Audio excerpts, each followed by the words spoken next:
A few days ago, the milestone of 9 years of the 2010 Constitution went by almost unnoticed. However, it comes in the wake of a clamour to change the supreme law.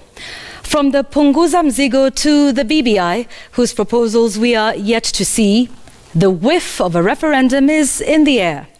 Or is it? I have one critical question on my mind tonight. What problem are we trying to solve? What really is the problem with our constitution right now? Is it a design or architectural issue? Or is it its implementation? Are we even clear on this? Have we together, collectively, as a nation, audited the document to pinpoint areas of weakness? And I'm not talking about a boardroom decision or agreement between select individuals, supposedly on behalf of the nation. I will get back to that in a little while. But first, here is my take on the challenges facing the Constitution over the last 9 years. Now, in a post-2010 era, we have seen increased corruption. The Auditor General's reports have over the last 8 years shown corruption at both levels of government, impunity, failure to account for funds meant for public use. The Controller of Budget has consistently reported on the unauthorized withdrawal of funds and payments. The National Gender and Equality Commission has consistently decried our failure to implement the gender principle, which, to date, remains unresolved. The Kenya National Commission on Human Rights has had one report after another released on egregious violations of human rights, extrajudicial killings, reports like the cry of blood, the era of fighting terror. This is a far cry from what the Bill of Rights envisaged in the Constitution. But when it comes to the judiciary, we have seen it undermined, denied funding by Parliament, no less, itself an important organ in implementing the Constitution.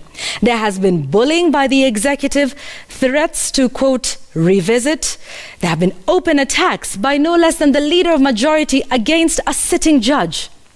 All this affects the access to justice, and it's a reminder to the pre-2010 era when the courts were highly inaccessible to most of us. Let's talk about the SRC, another important body given life by the 2010 Constitution.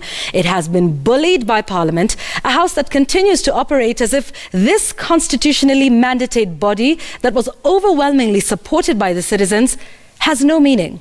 The strong arming by denying funds and budget cuts. Parliament itself that has been faulted in the ways I have just mentioned. Fellow Kenyans, changing the Constitution is in fact not a bad idea. It is, after all, a living, breathing document that evolves and changes every day, just as we all do. In fact, the very document itself envisaged its own change and amendment. But this should not be done based on passions or emotional persuasions or attempts to settle personal, family, or political debts. It should be factual, fact-based, methodical, and logical. We cannot also amend the supreme law using amorphous bodies that have no basis in law or the Constitution. Ladies and gentlemen, we cannot use an illegality to fix a legal document. And that is my take tonight.